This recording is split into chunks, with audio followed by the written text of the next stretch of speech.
ভিক্ষুক রাস্তা দিয়া যায় আর জমিদারের পুত্রবধূও যায়। একজন সামনের থেকে আসতেছে, একজন সামনের দিকে যাইতেছে। দুইজনের ক্রসিং এর সময় ভিক্ষুকের গায়ের কাদা জমিদারের পুত্রবধূর গায়ে লেগে গেছে। সে দুনিয়া আন্ধার করে ফেলছে, স্বামীকে ডাইকা নিয়ে আসছে, বলছে এই ভিক্ষুক আমার কাপড় নষ্ট করে দিছে। সে শুধু ভিক্ষুক ছিল না, বৃদ্ধ ছিল। বৃদ্ধ ছিল না শুধু, জীর্ণ ছিল, শীর্ণ ছিল। শরীরে কাপড় ছিল না, ফাটা চিরা কাপড় ছিল। পায়ে জুতা ছিল না, পেটে ভাত ছিল না।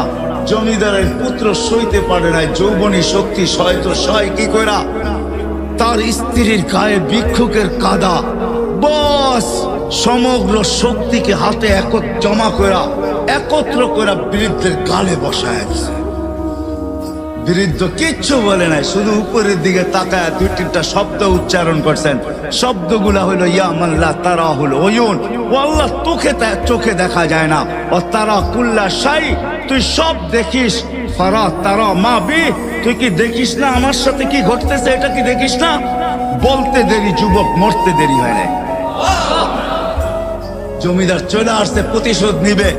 বৃদ্ধের একদিকে মুস্কি হাসি, একদিকে বলতেছে প্রেমের খেলা এমনই হয়। জিজ্ঞাসা করছে কিসের প্রেমের খেলা রে?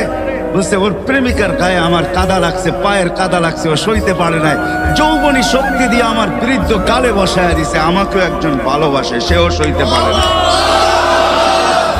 সেও সইতে পারে না। ও তো থাপ্পড় দিয়া খেলতো, সে জান নিয়ে নিছে, জান।